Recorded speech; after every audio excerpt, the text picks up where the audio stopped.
Welcome everybody to the final event of our today conference, which I hope at different level you have enjoyed and found important and possibly also of inspiration for future work. Just a few words. I'm Maurizio Meloni, Associate Professor of Sociology, RC Future Fellow at ADI, and along this fantastic group of people with Dr. Victoria Stead, Professor Sharam Akbarzadeh, and all the professional team, Arif, Jais, Carly, Yvonne, Georgina, Jody, the translator this morning from Spanish, Gemma, and Elvira. We have done our best to convey this conference to you. I want to acknowledge that I'm joining you today from the Boon Wurrung country, and I want to pay my respect to the Boon Wurrung as the traditional owners of this unceded land and to their elders past and present, and I acknowledge to the indigenous owners of all the places from which others are joining this conference in Australia and elsewhere.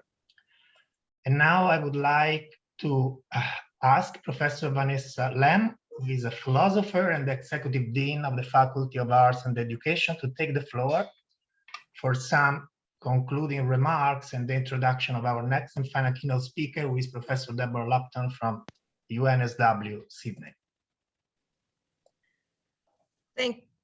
Thank you so much, Maurizio. It's a pleasure to participate in the conference with some closing remarks. And I also want to begin by acknowledging the traditional custodians of the lands Deakin conducts its business on, and pay my respects to their elders past, present, and emerging. It has been absolutely delightful to be part of this program for the last 2 days. I have to say, I want to start, I guess, with thank yous, because the program has been, in terms of its breadth, really believe touched of all the aspects of the pandemic, reaching from questioning its politics to questions of ethics, justice in the global, but also in the domestic, around questions of domestic violence and so on.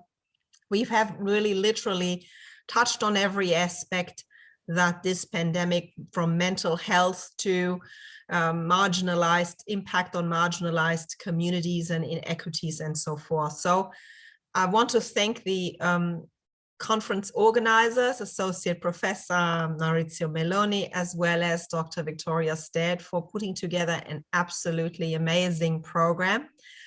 I also want to thank all the participants. I think the discussions throughout the last 2 days have been amazing and really inspiring. I've zoomed into a couple of them here and there, and the vibrancy and inspiration coming from all those discussions and the various themes that we've touched on and worked through in the last 2 days was really fantastic. So thank you so much to all of the presenters for their fabulous papers. And also I want to thank the people working in the background at the Deakin events team. And I think there's the leadership at ADI, of course, and a lot of people, doing all the important things in the background so that we can run a smooth day from sort of really morning till evening. So thank you to everybody involved in the conference. I already said that I was so impressed by the sort of thematic breadth of the pandemic. I've been looking at the program again and sort of preparing these closing remarks and thought there's really not one aspect I think that we have missed from really shedding light and what we are all experiencing. And I think what's come more, the realization of the global aspect of this, of what we are experiencing together is really very difficult to grasp. And I think the discussion we've all had and the different perspectives that people have brought to this event, I thought were extremely valuable and relevant and important. And I have to say, I have to wave a little bit the Deakin flag, but I'm so proud of ADI because scholars, academics, students, and staff at ADI have really been thinking about this COVID-19, the pandemic, what it means from day one, and have been engaged nationally and internationally in debates around this. And this is actually how we started this year with a conference just amongst each other, asking ourselves what the impact of COVID is on the humanities and social sciences. So thank you for bringing this breadth of thematic breadth to the phenomenon of the pandemic. But I also want to highlight the multidisciplinarity. We talk a lot about interdisciplinarity, but for me, the ADI and this conference in particular is really an example of how this can work and how this can look like, and what the benefits of interdisciplinarity and that cross-disciplinary conversations really are. So I really thank you for those of you working that are perhaps more embedded within a discipline, for that openness to explore things perhaps as well from different perspectives that are maybe not always your own. So I think in that sense, I think the conference was a real success. And finally, like on a personal note, I'm so pleased that we had a conference that was presented in Spanish. It very much reminded me of my times as a director of the Instituto de Humanidades de la Universidad Diego Portales, I have to say it in Spanish, where it was quite common to have international conferences, and we always worked with the simultaneous translation. So just the realization that in countries, non-English speaking countries, that is quite normal that you would attend an event and you have speakers in perhaps English, French, German even, and simultaneous translation going on as well at the same time. I think it is a great reminder that there are debates in other languages, or debates in languages that are not only English, and that there's a lot for us to learn from those debates and in other languages and in other parts of the world. But I'm so pleased about the gesture of bringing in, as Maurizio said it, sort of the voices from the global South. I think Australia, when I moved to Australia with my family now over 10 years ago, one of the things I was so excited about was that actually the geographic location of Australia and New Zealand, placing us in a privileged, I would say, geographical position to be that bridge between some of the debates that are happening in South America, perhaps, and other parts of the world. We are actually neighbors and brought together through the Pacific. So, but the conference isn't over yet. We have one more really exciting, for me at least, I'm really looking forward to the final keynote by Professor Deborah Lupton. Deb is the Sharp Professor in the Faculty of Arts and Social Sciences at UNSW, and as a former UNSW, I'm probably the only one in the audience who knows what SHARP stands for. It means Strategic Hires and Retention Pathways, which really means ultimately a very prestigious opportunity and position. So we are really pleased to have you here today. Deb is working in the Center for Social Research in Health and Social Policy, and her interdisciplinary research spans from sociology, media, and cultural studies.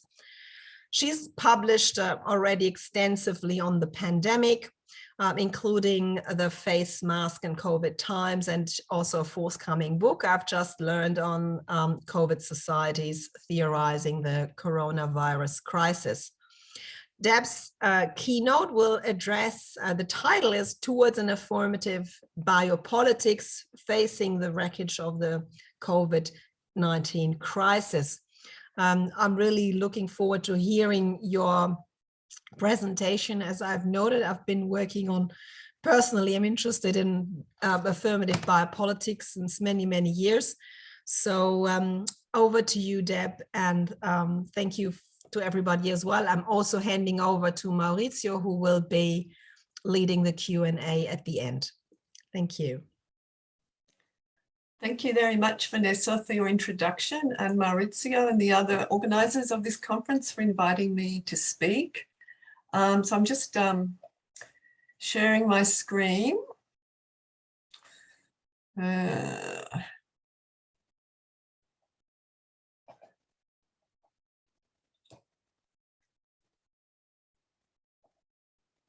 Just have to find the right PowerPoint, which I thought I had ready to go.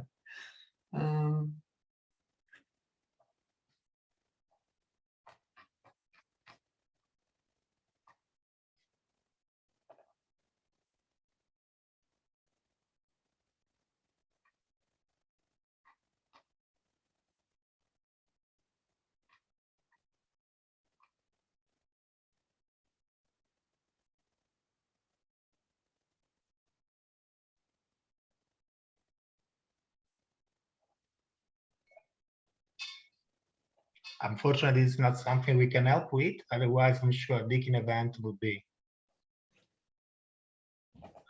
Yeah, we actually did what we usually do is do this beforehand, and we got busy talking and we didn't actually make sure it was happening. Okay, but it should be happening very soon. Yeah. Take your time. Look.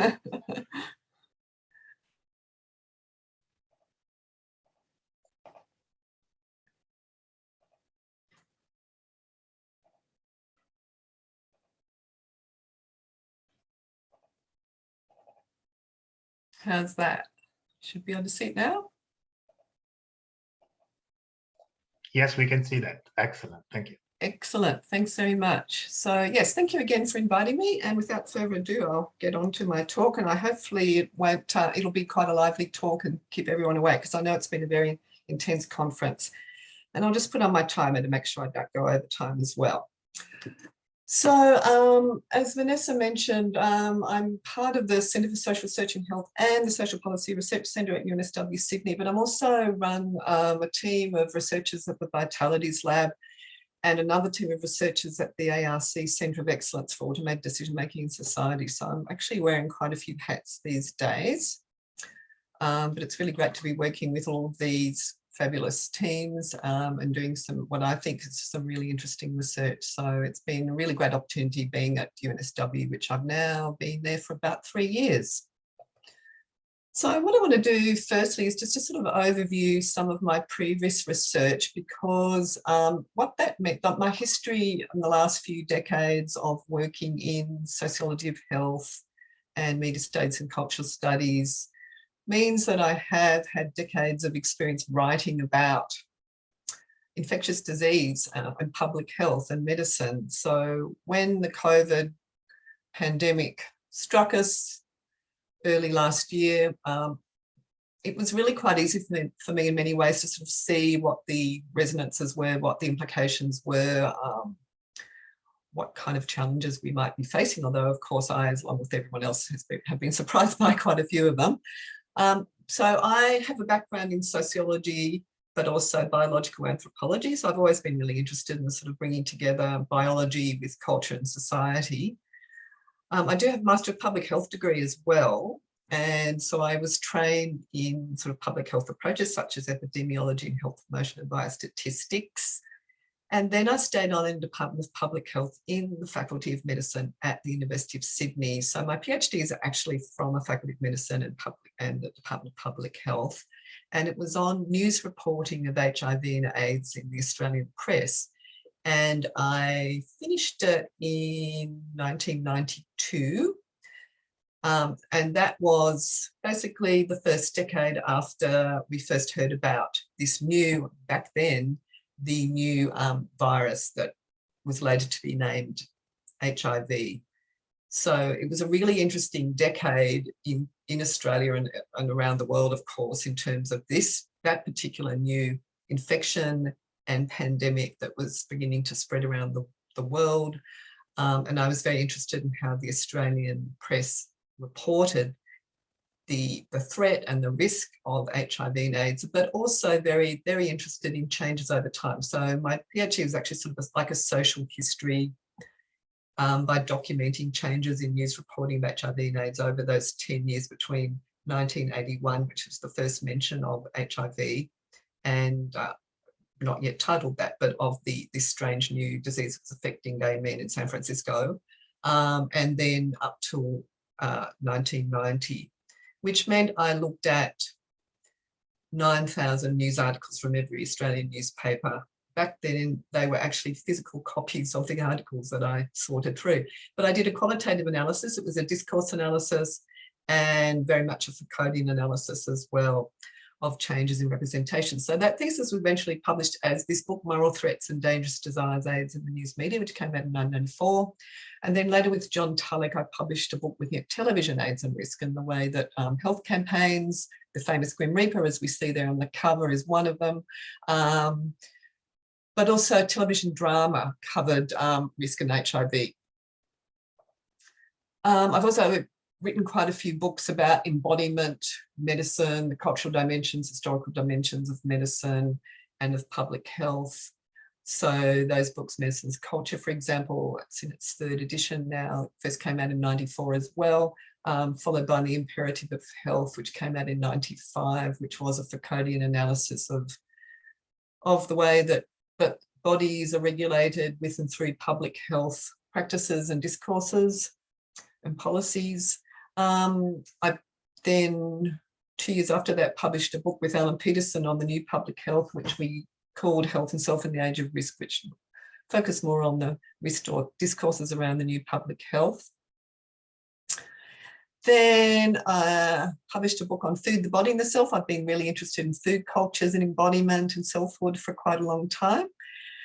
More recently published a book called Fat, which looks at the so-called obesity crisis and why it is that we consider fat bodies to be so morally and physically repugnant, as we saw in many, many health campaigns around the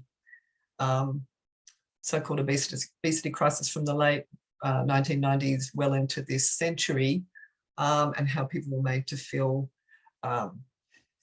embarrassed and in fact humiliated and shamed by their bodies, and as if their bodies were toxic.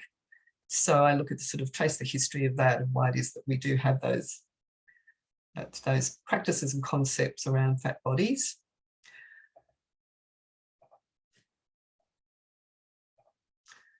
I've also been very interested in social theories of risk. So there's a bit of a triumvirate there of risk books, one of which I edited, Risk and Sociocultural Theory. These were all from the late 1990s into the early 2000s. So risk was part of the Key Ideas in Sociology series, looking at the 3 main theoretical perspectives to risk. And of course, this was when Ulrich Beck's Risk Society was very much the hot take in social theory and sociology.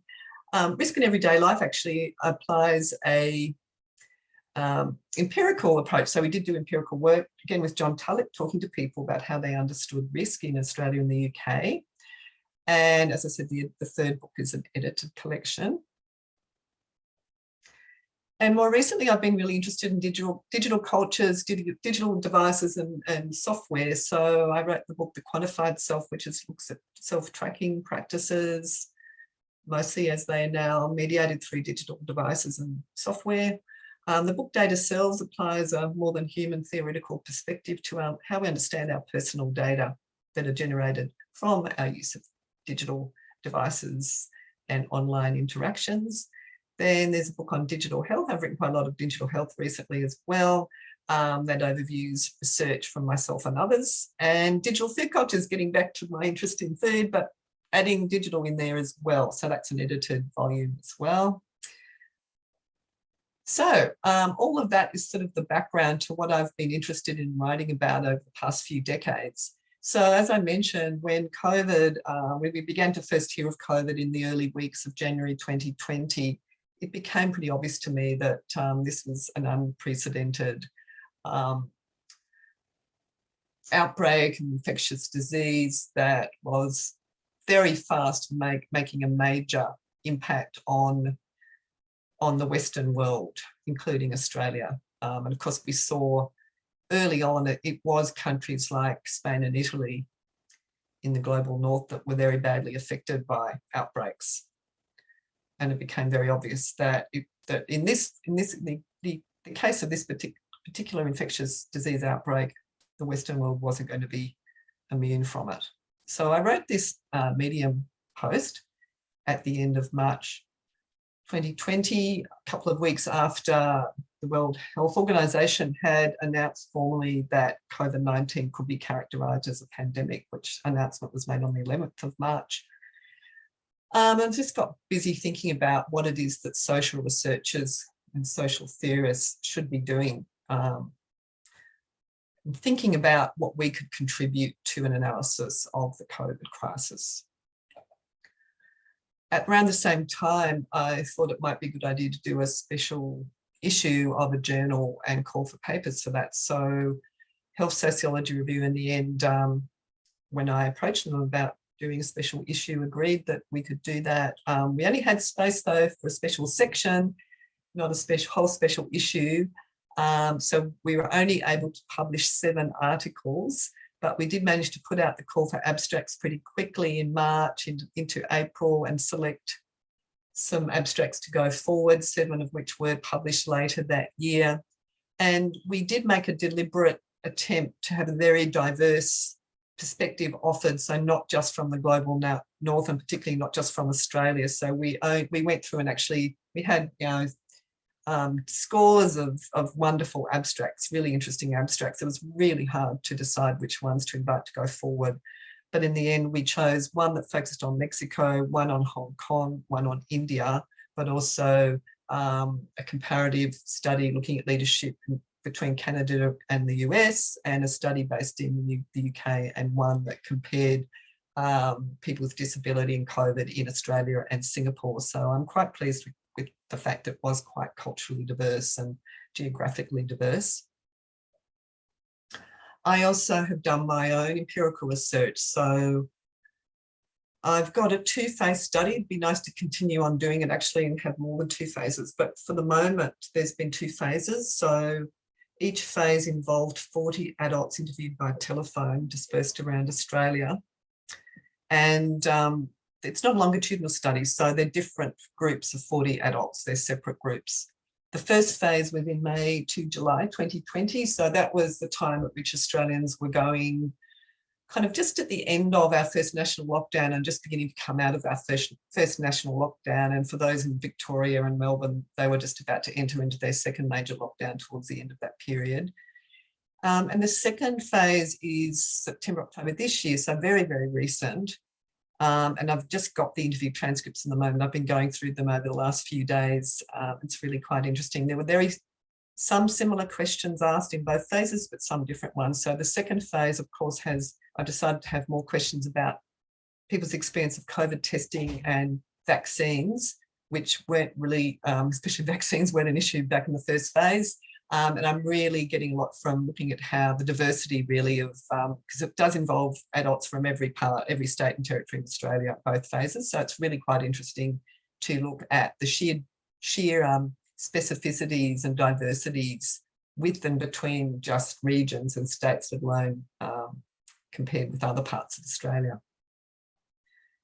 So first 2 books that I put out on the COVID crisis. The first one, edited with Karen Willis, the COVID-19 Crisis Social Perspectives, actually came out of the special issue of Health Sociology Review. As I mentioned, we had many, many great abstracts. And so we invited 16 more of them to be involved in this book that was published with Routledge. And we were very pleased to be able to publish that in April this year. And pretty much the next day, the Face Mask in COVID Times book came out. Totally coincidence, but that was written with my Vitalities Lab postdoctoral team, Claire Southerton, Marianne Clark and Ash Watson. And we put that together because we were just became to be quite fascinated by the way this very simple object, the face mask, had begun to take on such symbolic and cultural as well as protective meaning during the COVID pandemic, to the point that there were, in America in particular, in the USA in particular, it became a symbol of what party you were supporting in the presidential campaign last year. And of course, Trump was very anti-mask wearing and made a big show of not wearing a mask even as he emerged from hospital having been treated for COVID, whereas Biden was very pro-anti-masking, and so were their supporters. So it really became evidence of political divide. And what's fascinating is that it's just this very simple object, but it's on your face and very visible if it's not there or if it is there. And we look at the book in those macro political dimensions of face masks, but we also look at issues around supply and shortages and global infrastructures and politics around that. We look at the micro politics of face mask wearing, what it feels to wear a face mask, how it feels to breathe with a face mask on, how we feel about our bodies and other people's bodies in relation to face masks, the issues for the environment of face masks, how we demonstrate care through face mask wearing, and the whole we always also have a chapter on the commodity fetishization, I suppose, of the face mask and how you could buy a face mask for any occasion, novelty face masks, let's say, or with political slogans on them. So who would have thought really that a whole book could be written about about the simple object of the face mask, but we ended up finding a lot to say about face masks.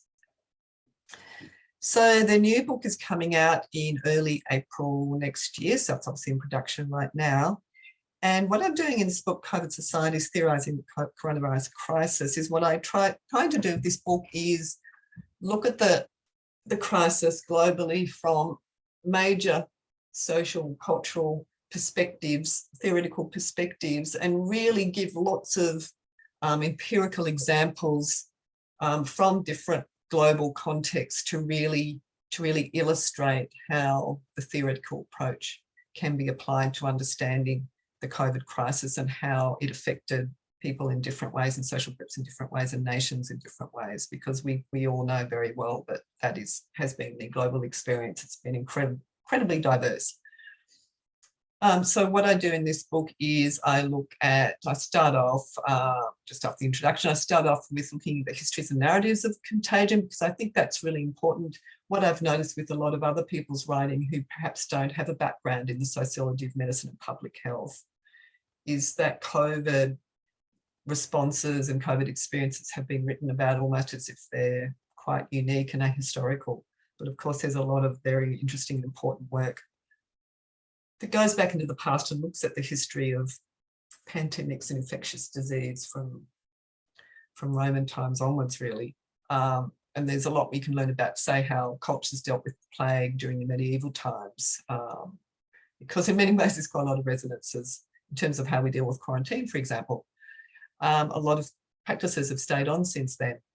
So, but it's also, I also talk about more recent emerging diseases and new diseases and outbreaks over the past 100 years since the Spanish flu, and why it is that some have received a lot of attention and some haven't. And there's certainly a lot of attention in the book paid to HIV/AIDS because, of course, there was a lot of really important and interesting social cultural analysis of HIV/AIDS, which I think newer scholars in the area might not have been part of or know much about, but it's certainly important to go back to that to understand what's going on in the current context with COVID.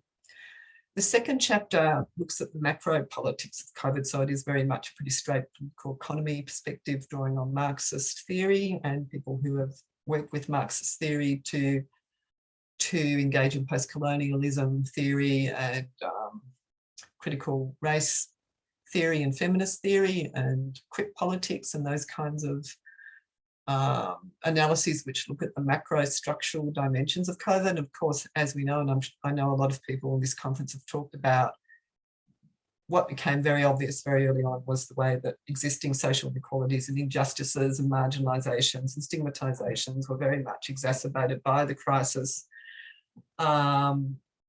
and how entrenched inequalities became even further entrenched by the crisis. And we've certainly seen that in Australia. We've certainly seen that in many countries around the world. And so I do give a lot of examples in that chapter of around from those kind of international perspectives. The biopolitics of COVID Foucauldian approaches, I go over Foucauldian theory there on biopolitics, but also looking at the other forms of power, sovereign and disciplinary power, and how they can be applied to the COVID pandemic and responses to the pandemic, but also people drawing on Foucauldian approaches such as Agamben, such as Esposito, such as Mbembe, his work on necropolitics. And most of you would be aware that Agamben sort of put out a fairly ill-considered critique of how the Italian government was dealing with the COVID crisis, which was really affecting Italy early on, as I mentioned. And he was subject to a lot of criticism for basically trying to suggest the Italian government was controlling its citizens just because it wanted to exert totalitarian power on its citizens. Roberto Esposito, another Italian theorist, had a much better and nuanced perspective using a biopolitical approach to what was going on in Italy and elsewhere.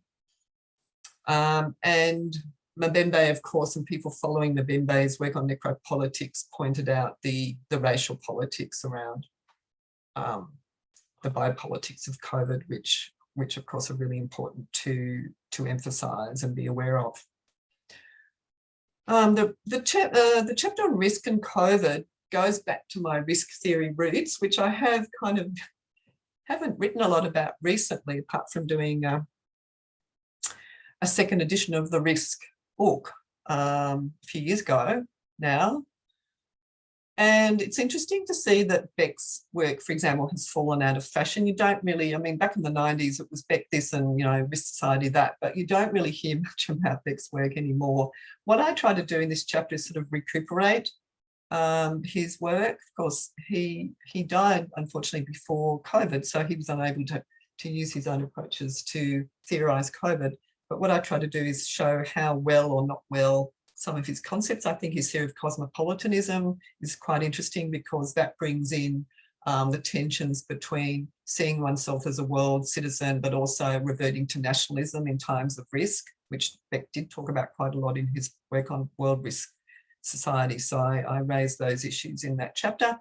And I also go back to Mary Douglas's work because I think she too has not yet been recognised, the perspectives that she offered.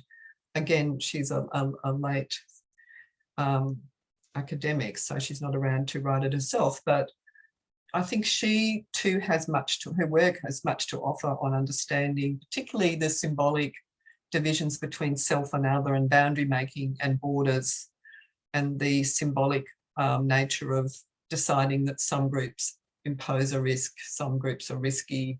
She actually did write some really interesting stuff about HIV and AIDS, and I talk about that in this book and show how there might be resonances for understanding the ways that certain social groups have been stigmatized in the COVID crisis. Queering COVID brings in insights from gender and queer theory, and that includes interdisciplinary studies that have built on gender and queer theory as well. So I bring in Foucault again, of course, because he was a major theorist in queer theory, at this time in relation to his work on sexual identity and sexualization of bodies and normalization of practices. But also the work building from that, Judith Butler's work on the performativity of gender and the queering of ideas of bodies and identities and practices around embodiment. And I bring in fat studies and queer studies and death studies and crip studies and critical animal studies, because there's all these fabulous interdisciplinary, cross-transdisciplinary studies which have a lot to say about queering embodiment, and I think a lot to say about how we are living through the COVID crisis. And what I say in this chapter is that COVID queers people's experiences. For example, for many of us, our sense of time was very much disrupted. Our sense of normality of routines was very very much disrupted by our experiences, particularly in lockdowns. But I also say we can use theory to queer COVID itself. So I sort of try and do both of those things in this chapter.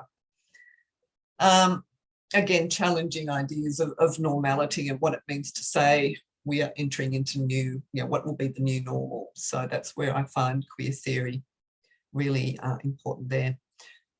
In chapter 6, More Than Human COVID Worlds, I build on socio-material perspectives, and particularly those offered from feminist materialism and Indigenous and First Nations and pre-Enlightenment cosmologies, which predate, of course, feminist materialist theory, which I think it's really important to say. And just to look at the ways that we are, as humans, imbricated within assemblages of more than human agents. So I spent some time in that chapter looking at our relationships with animals, with viruses and other microbes, and how they're always part of our everyday experiences and everyday worlds. I do some discourse analysis of how the virus itself, the coronavirus itself, was anthropomorphized in the news media, for example. Got some examples there.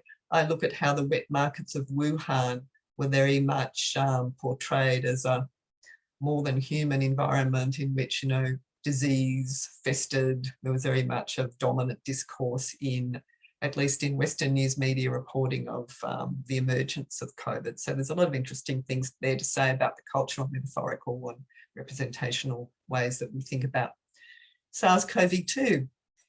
And in the conclusion, I have reflections on COVID futures. I'm going to talk a bit more about that at the very end of my talk today. So the themes of the book, there's 5 main themes of the book. I look at the heuristicity of COVID societies. I look at the tension between global specificities and globalizing forces. I look at the control and management of human bodies. I look at the boundary between self and other. And I look at the continuously changing socio-material environments in which the world is living with and through the shocks of the COVID crisis. So those themes go through each chapter of the book.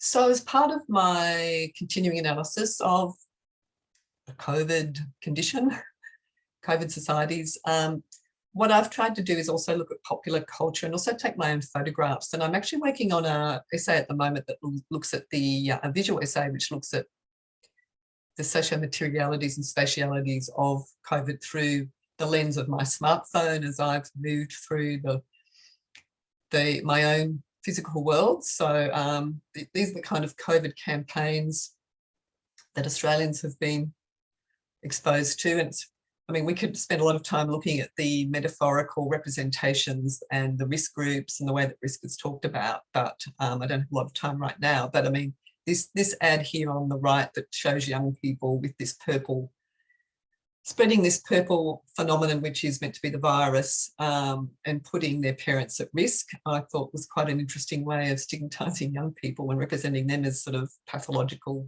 bodies. Then we have that very controversial ad where at the top left there, where a young person was shown struggling for breath in hospital at a time, and the argument was, we must all get vaccinated.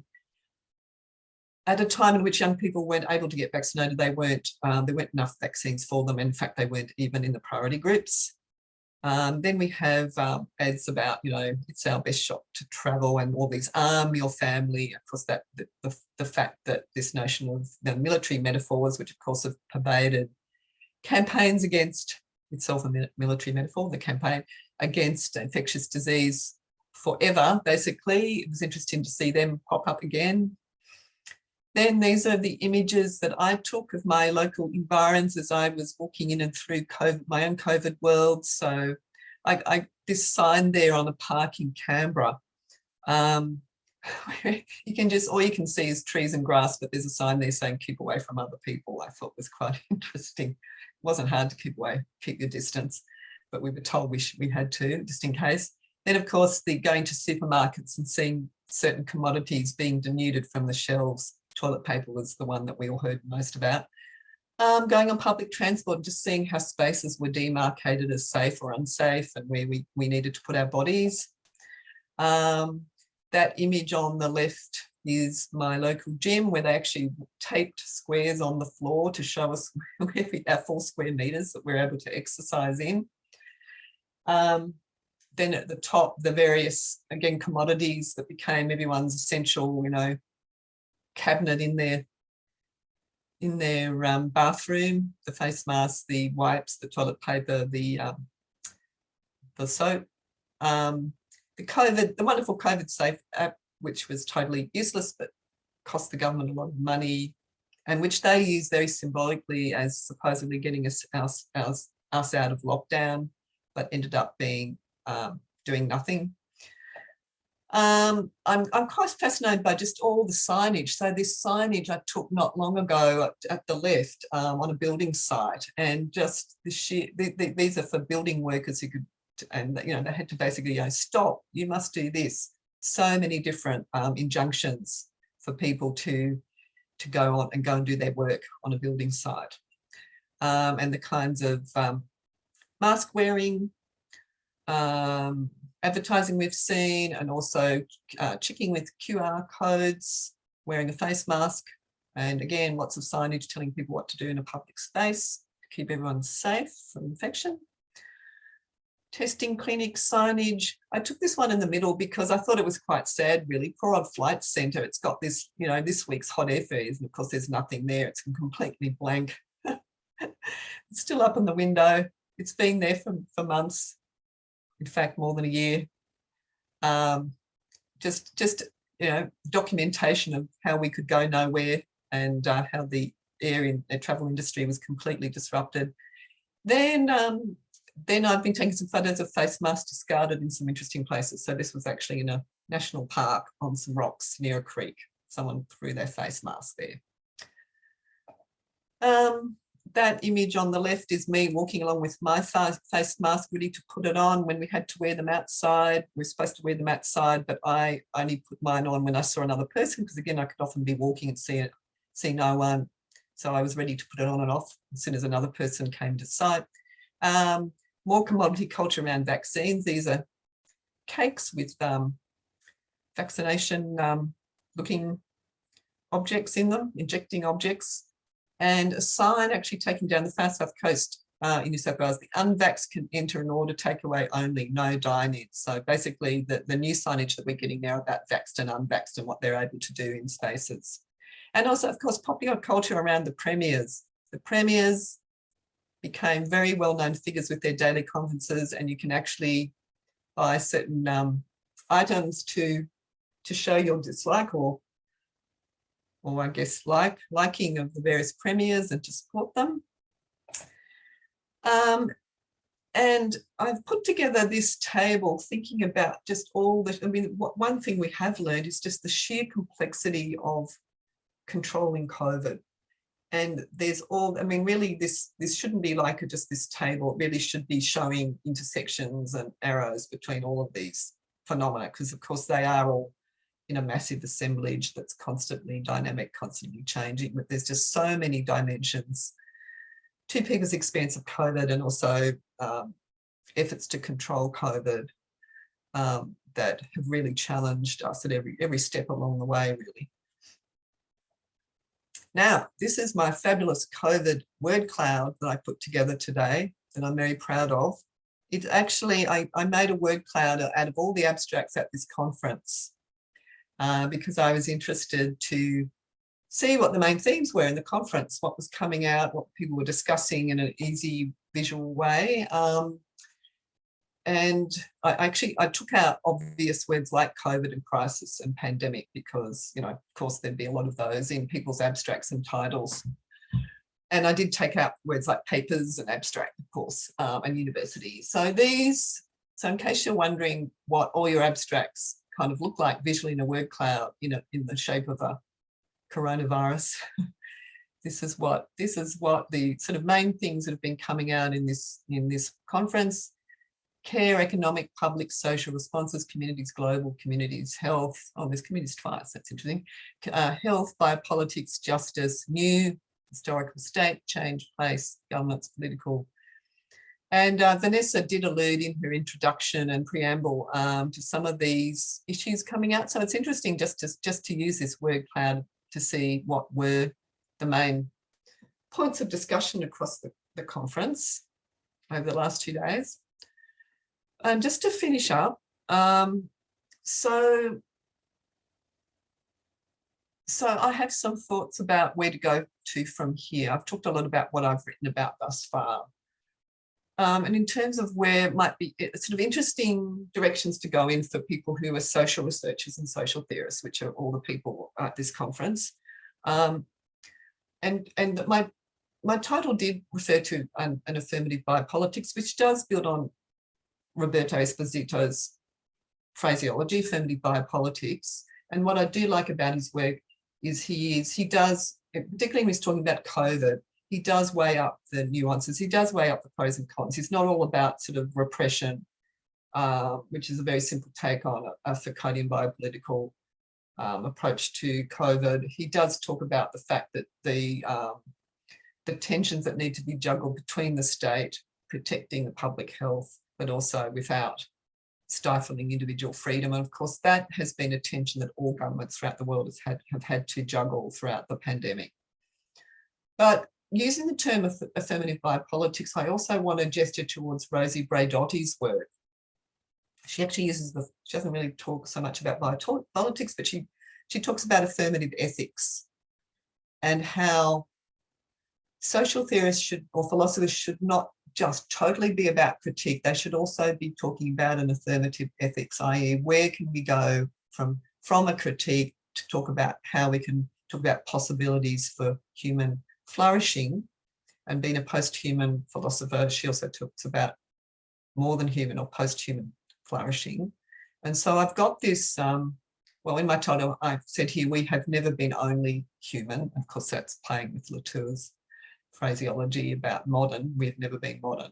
And I think in societies where we've often been very influenced by the neoliberal perspective, by the post-enlightenment sort of rationalist perspective on the autonomous human responsibilized self,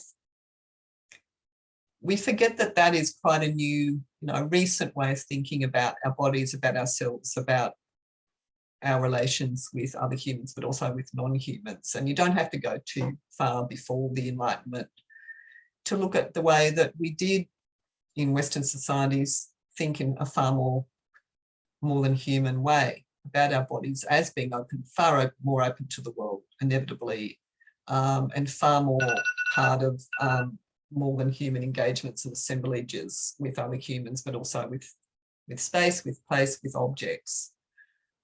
And so Braidotti asks, how can we generate vital forces to create possible futures?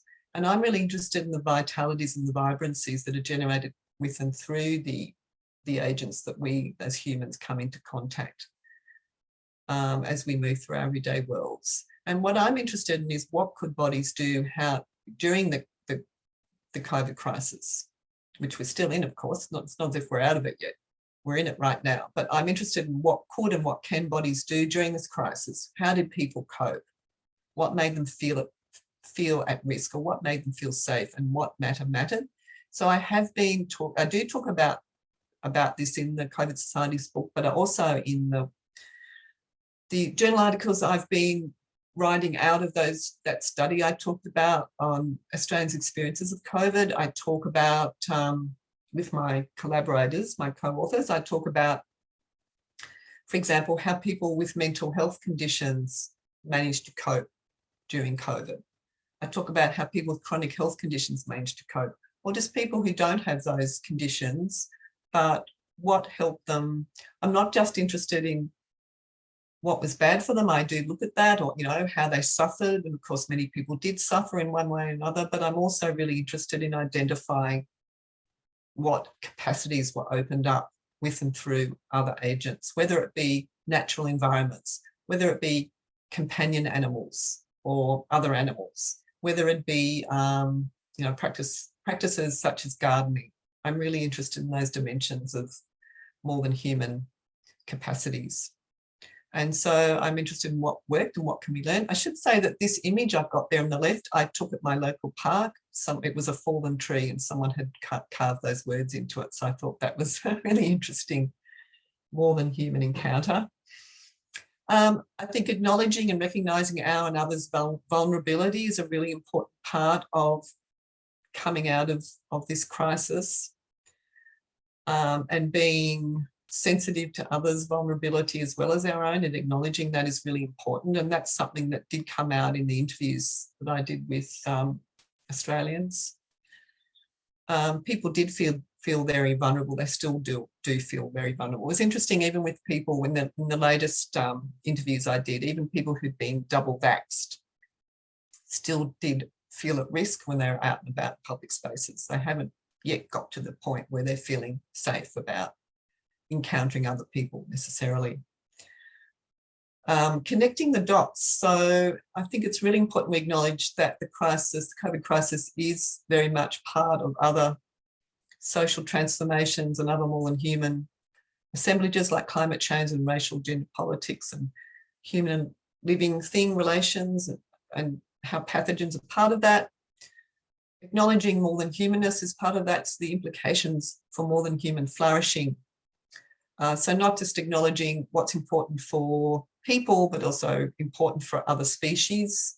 And of course, one thing we have seen during the pandemic is some other species actually being very badly affected, like the mink, who were slaughtered in their thousands in Denmark. But also the companion animals who many people adopted during the pandemic to assuage their loneliness because they weren't able to see other people, and how they've been affected now when people have started going back to work or people have lost interest in them. The rise of more than interdisciplinary research. So I did refer to some of these when I was talking about the COVID Societies book. So queer studies, fat studies, critical disability studies, crypt theory, etc. I won't state all of them, but for me, I mean, death studies, for example, for me, they just offer so much more than staying within one's own discipline. They're so much more vibrant and lively because they're bringing together lots of different perspectives that do acknowledge all of them, the more than human dimensions of people's experiences of the world.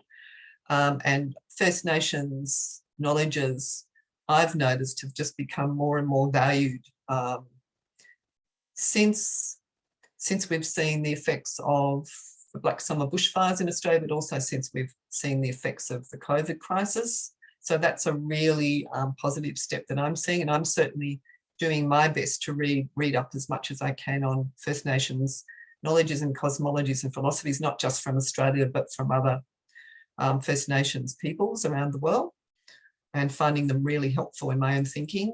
And finally, just to finish, speculative methods and arts-based methods and future-making methods. So in terms of methods as opposed to theory, but of course they all come together, they can't be separated, but in terms of actual methods for research, something that I've really been getting into recently is just using these approaches, these innovative methods that really get to how people feel about their experiences, their multi-sensory engagements with the world. And for me, that offers a lot for not only understanding how people have lived with and through the COVID crisis, but also having an living with and through everyday life in the future world.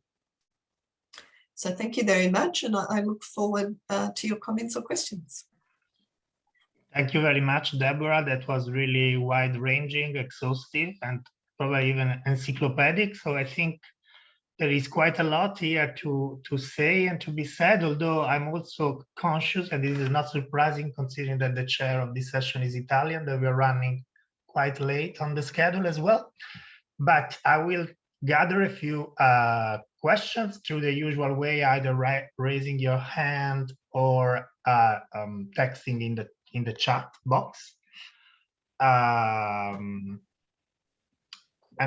while we wait, I have actually a question, Deborah, which, you know, in the sort of, you know, what I found, and I'm sure, you know, you presented the overall plan, for instance, of the book. I'm sure if you go into the details, things will be more conflicting. But I found, especially in our conference, that many of these chapters you presented together actually are much more in a conflicting situation. So for instance, one of the topics I've been thinking through this day since COVID started is how much Foucauldian biopolitics struggle to recognize the power of non-human nature. So the more than human and the Foucauldian, yeah, they can be, parallel ways to diffract the crisis, but my feeling, I think more in terms of dialectic probably, and I feel more that certain paradigms are better situated and the other are sort of, the case of Agamben is probably one revealing that for me. Other paradigms are struggling more to, recognize the power of more than human forces, ecological crisis, COVID. So I wonder if you feel the same, or you have a much more sort of, if I may say this word, coming from Roman Catholic understanding where things can be together, but I find there is more clash of interpretation. So I don't know how you see this. Oh yes, I agree with you, Maurizio, and so I do in the book. I guess what I'm trying to say is that each chapter and each kind of theoretical perspective I offer in each chapter is a different lens that kind of focuses on one part, I guess, of the crisis, but can't do everything, definitely. And of course, there are overlaps as well, though, acknowledging that. So, if you talk about, there are overlaps between a political economy critique of, the way that certain social groups have been treated and certain social groups have suffered far more death and disease with necropolitics, a biopolitical approach to necropolitics. So yes, there are overlaps, but there are distinct differences. And I agree with you that, and I also think Esposito's work, as I mentioned, is more nuanced than Agamben, because he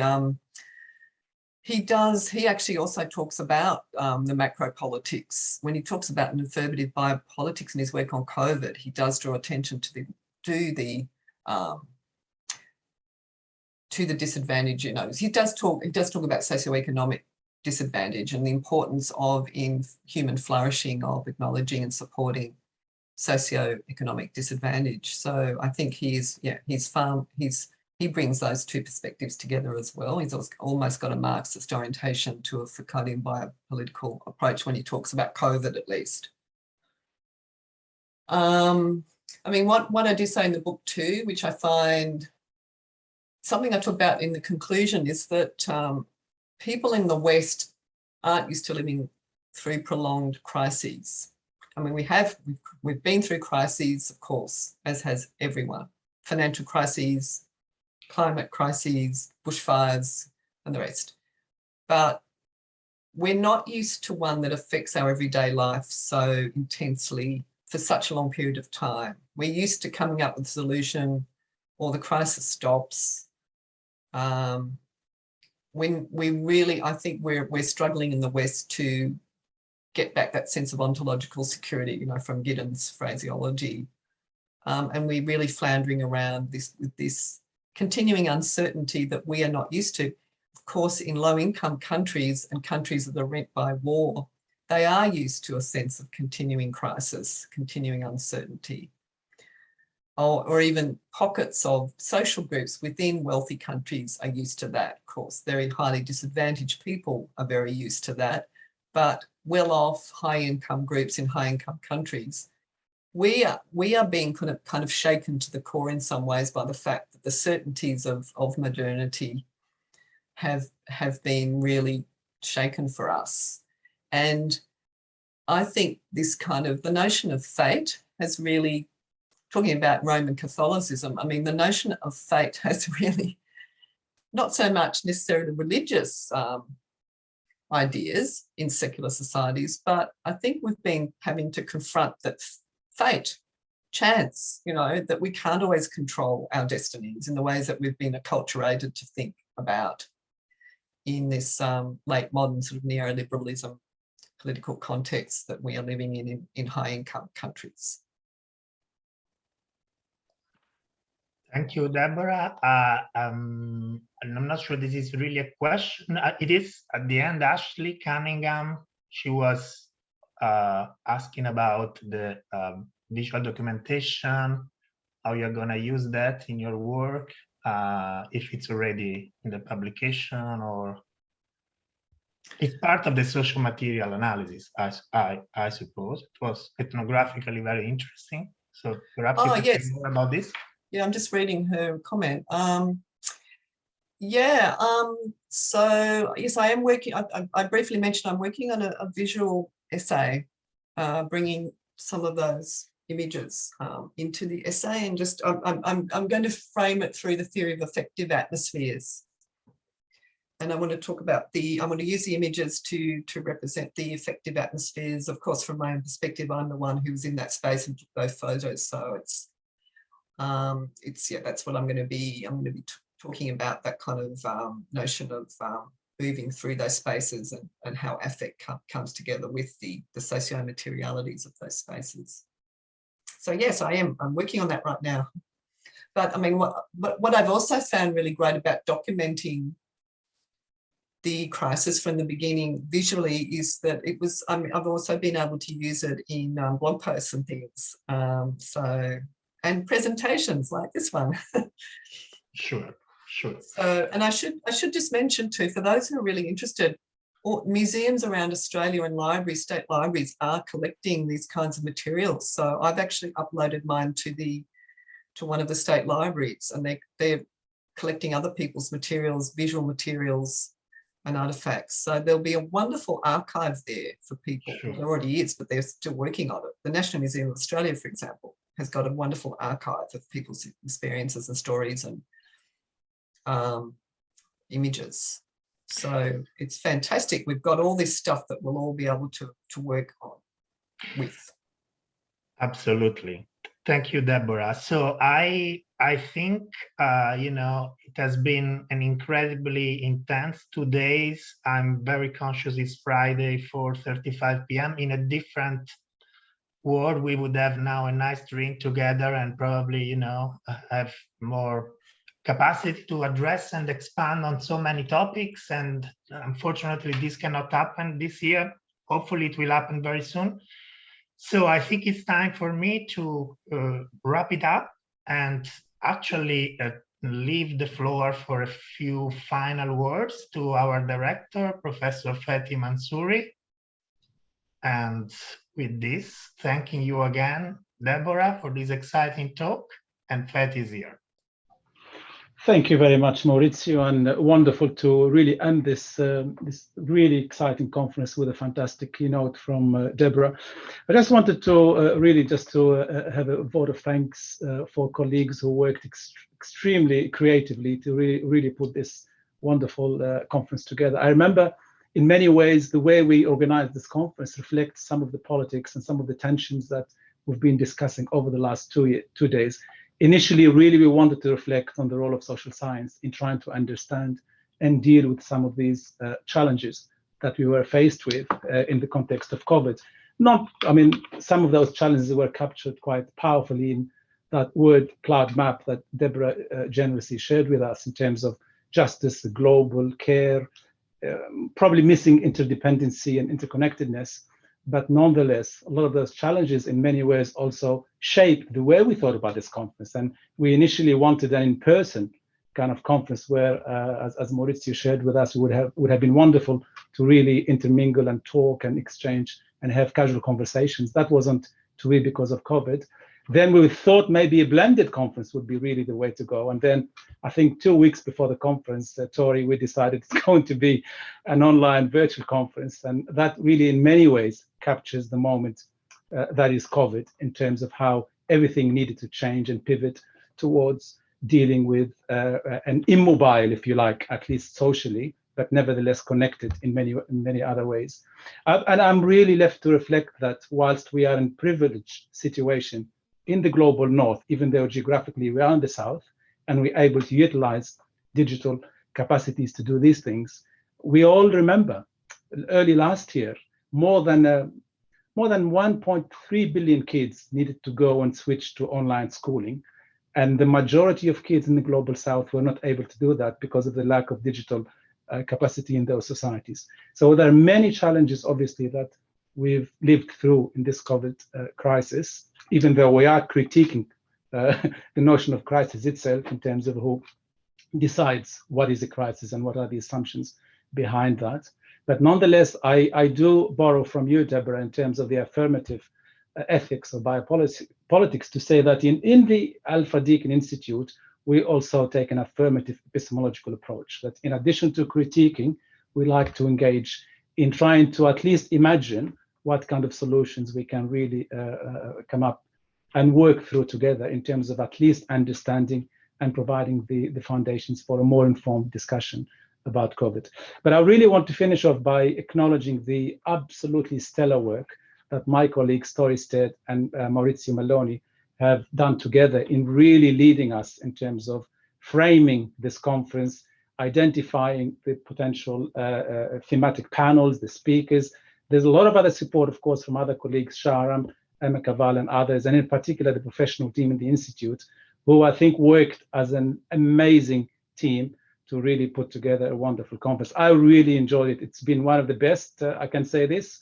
We do have a flagship conference every single year, but I think the 2021 will be a very hard act to follow. So well done to everyone, and many thanks in particular to our co-conveners who did a stellar job in terms of putting this event together. So I'll have to stop there. I know everyone wants to go, but thank you all so much for tuning in and for being part of this wonderful conference.